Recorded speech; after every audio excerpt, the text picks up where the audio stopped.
Mm. Mm.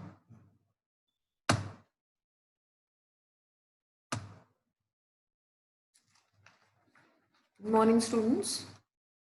So once again, we are back with asking questions. But today we will be doing, yes, no questions. Yesterday, do you remember what did we do? We did WH questions. What are the different WH words that are used to frame questions? You use what, to speak about a person or thing. Then where, to speak about a place, ask questions about a place.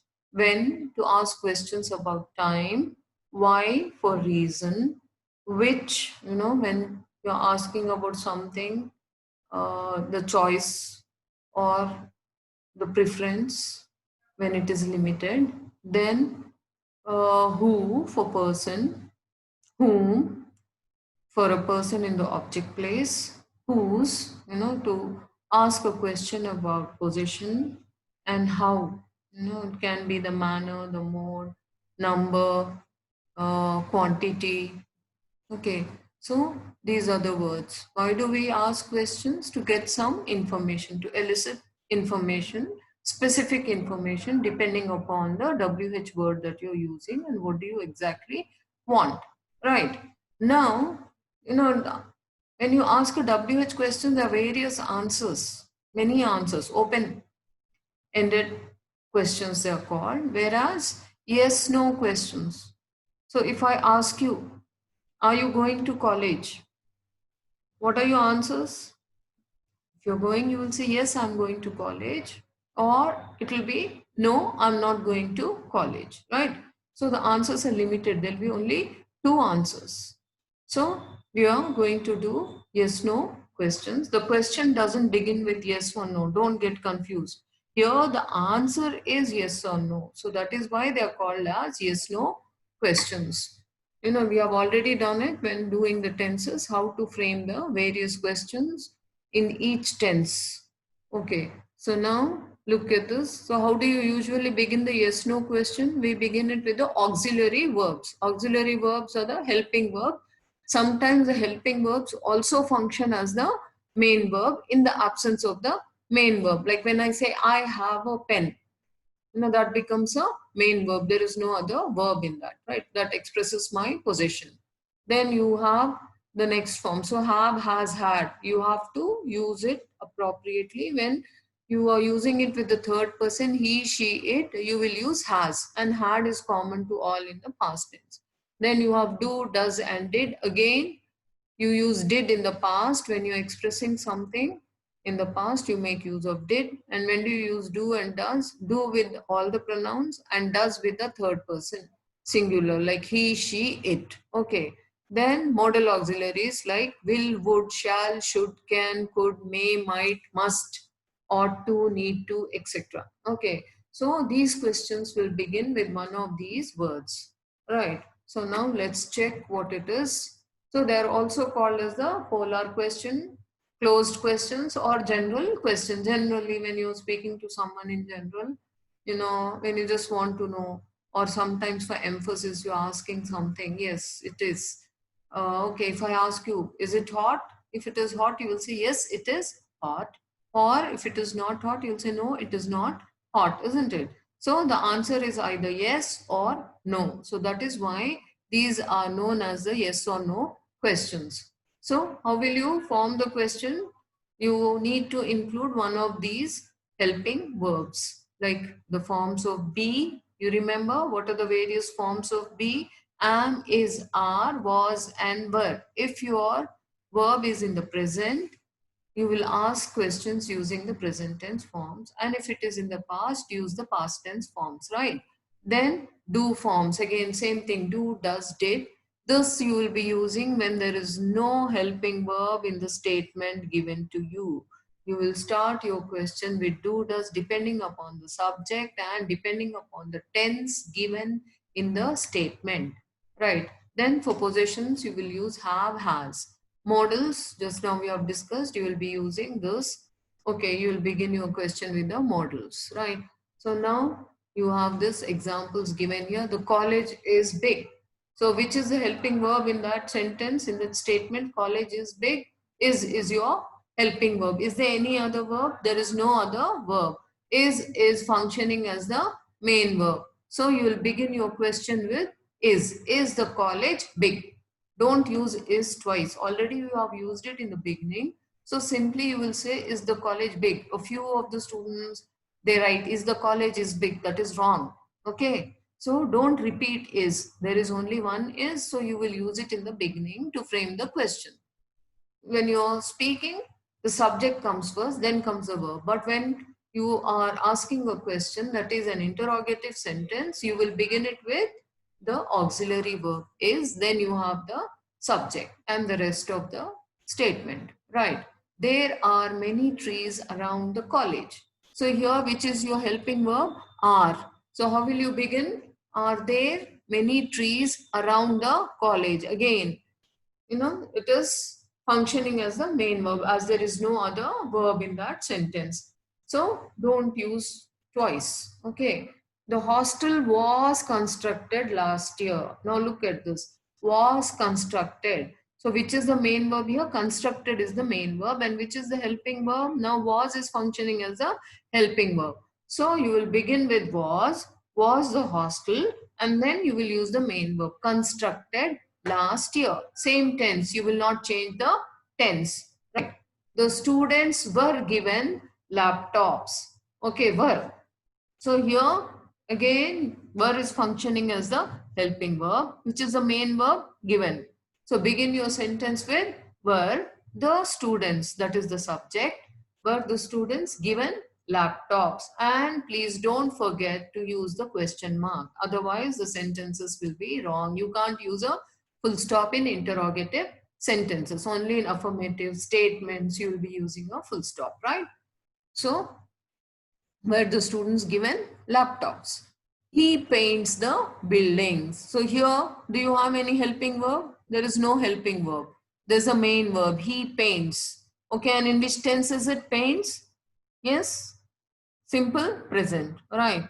So what should you do?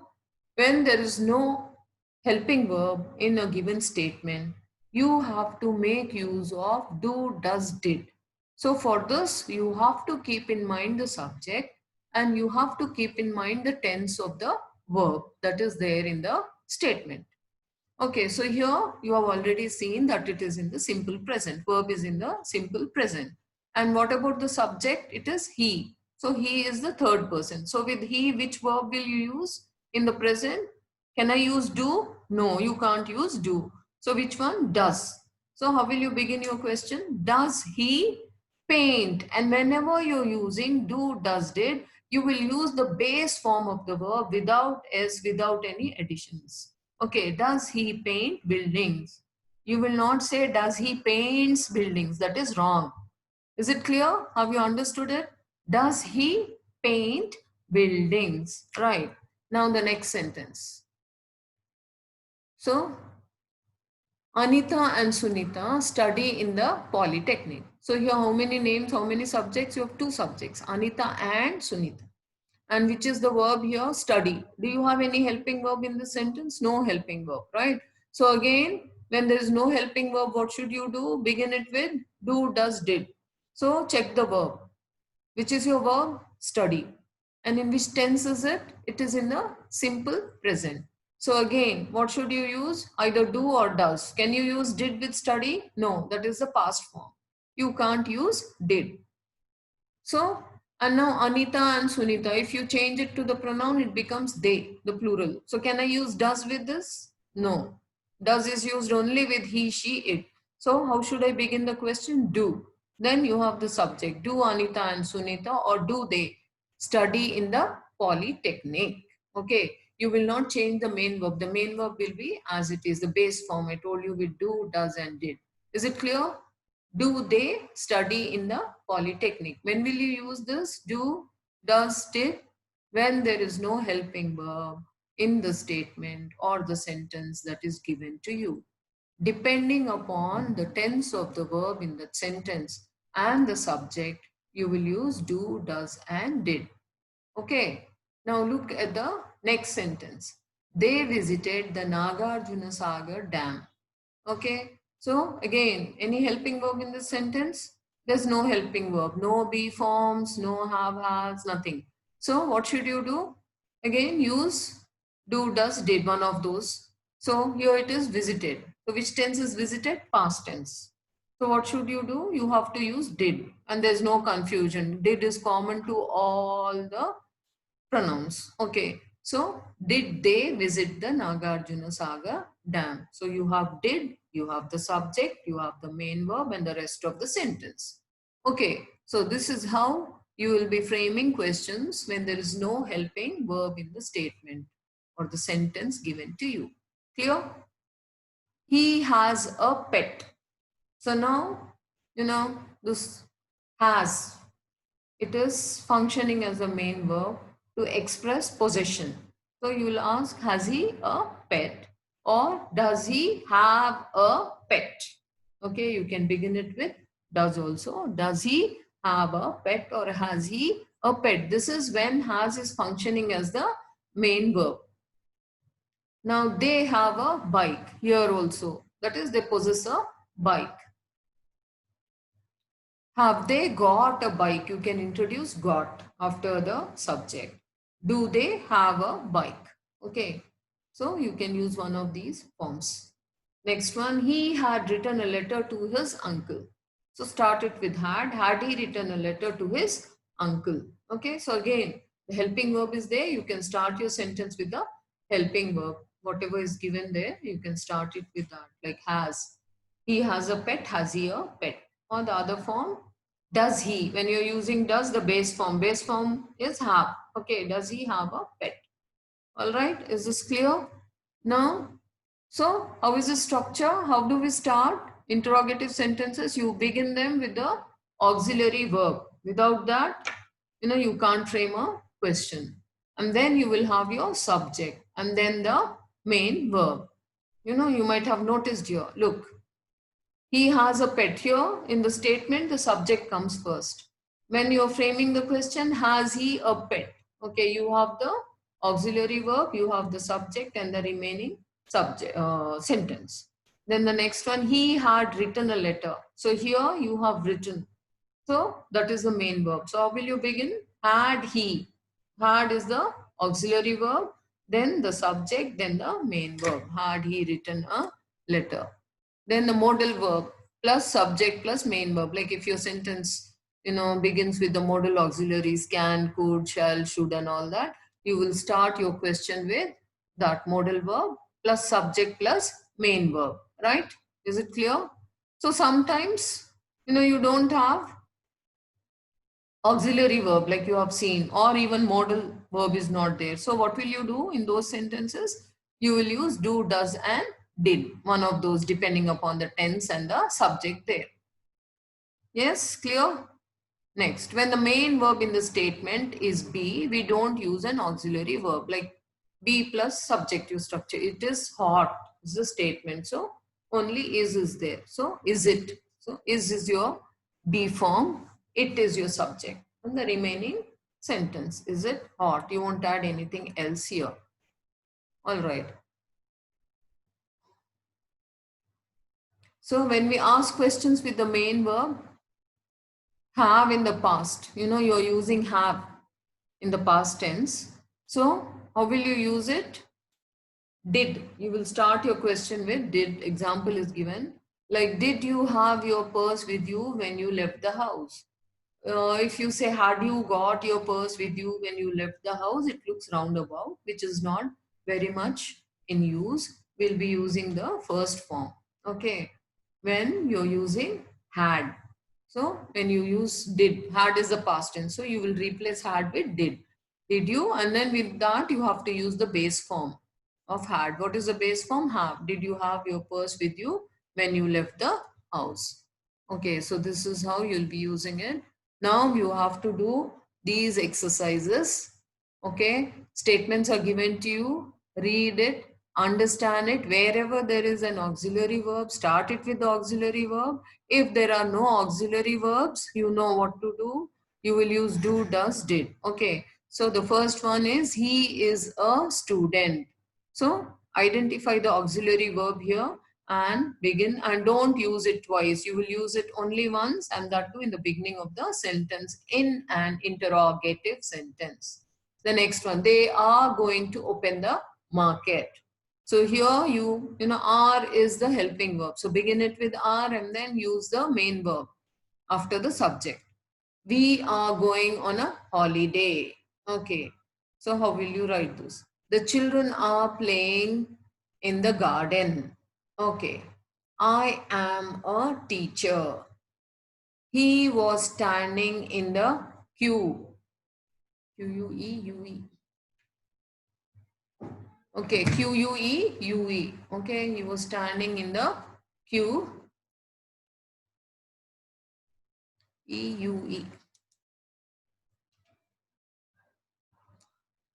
In the garden.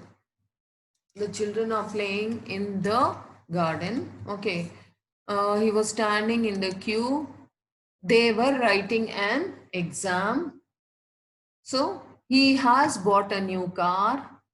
They have shifted their house. He has a swimming pool in his house. Okay. So in these sentences, you have an auxiliary verb, a helping verb. So you can easily identify that and you can frame a question using that auxiliary verb. All right. Now the next exercise.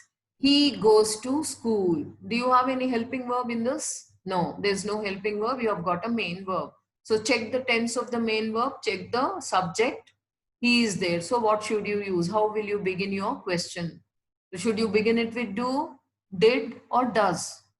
Okay. So check it and write it appropriately. We conduct exams. She works in Tata Consultancy Services. Okay.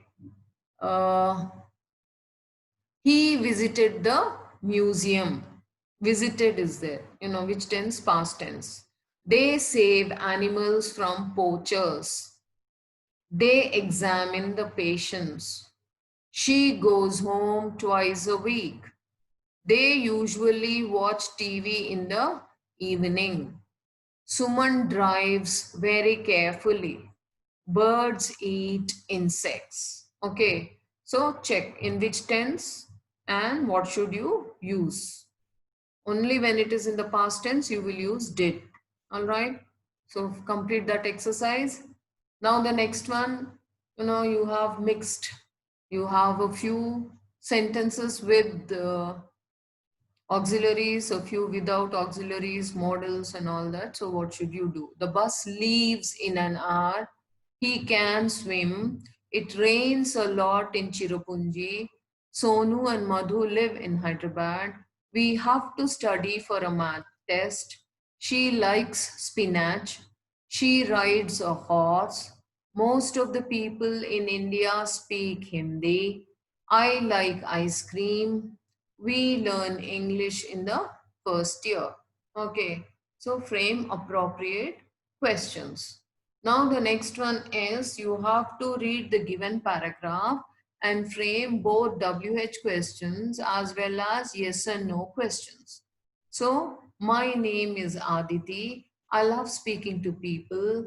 I regularly speak to my grandmother as I gain lot of knowledge from her experience. I usually visit her on weekends. I stay there sometimes. Her house is beautiful. It is not far from a house. My grandmother is very gentle and caring. I love to spend my vacation with her. She taught me riding a bicycle.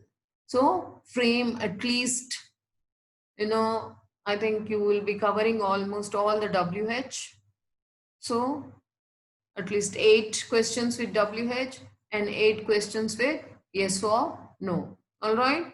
So finish these exercises so that we can continue with more exercises, and we have to do active and passive with interrogative sentences, which will be done in the next class. So complete all this. Have you understood it? So let us quickly revise. How will you begin a question? When there is an auxiliary verb in the statement given to you, that is the be form, have form, or modals, you will begin your question with that. When there is no auxiliary verb or helping verb in the statement sentence given to you, you will start your question with do, does, and did, depending upon the tense of the verb and the subject. Okay, so keep this in mind and do it, right? So this is how you should finish, right?